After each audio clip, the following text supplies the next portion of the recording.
Leo grew up in a one-room apartment at the edge of a noisy street, where poverty was a daily teacher and hunger a familiar friend.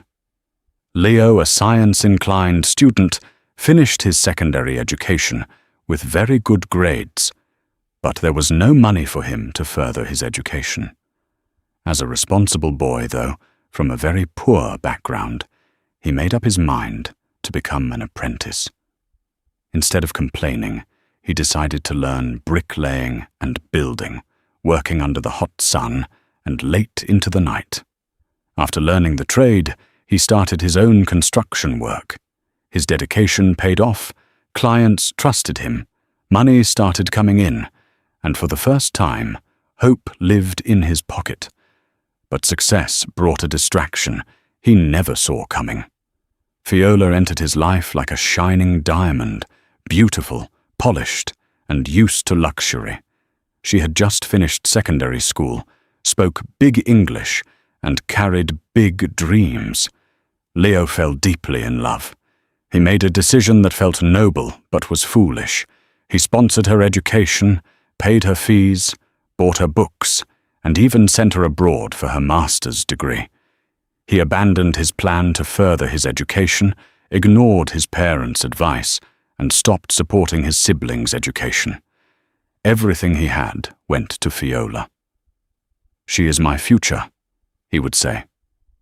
Fiola was busy enjoying Leo's wealth, without advising him for once to develop himself, nor take care of his parents and siblings, knowing fully well that he was the only son of his parents.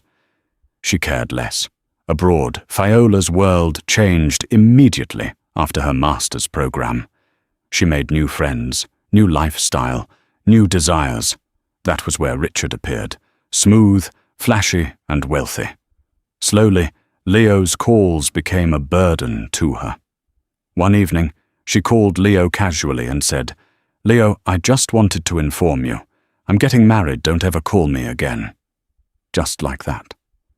No apology, no gratitude, no memory of his sacrifices. Leo's world collapsed. The young man who once stood strong could barely stand. He fell into depression, lost focus on his work, and nearly lost his life to heartbreak.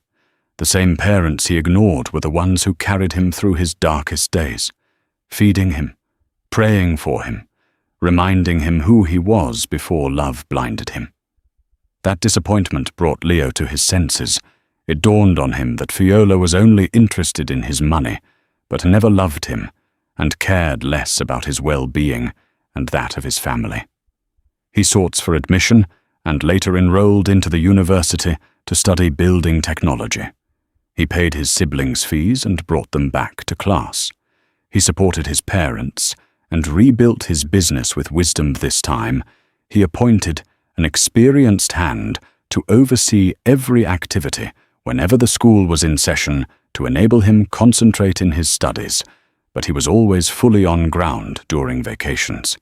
His life began to rise again, stronger and steadier until he graduated. His clientele increased and attracted big shots in the society. Meanwhile, Fiola's fairy tale cracked. Richard never paid her dowry. They only lived together. The documents he promised to process for her never came through. When he got tired of her, he shifted attention to another woman, Rose, whom he considered less complicated. Without proper papers, Fiola was deported back home 10 years after, embarrassed and broken. With nowhere else to turn, she went to Leo, who now became a big-time contractor and owned a construction company that construct roads, high-rise buildings and bridges. With tears in her eyes, she begged for another chance. But the Leo she met was no longer the desperate lover. He was a wise man, shaped by pain and growth. He listened quietly and said, "Thank you for the lesson you taught me. It was expensive, but it made me better." He wished her well and walked away, not in anger, but in wisdom.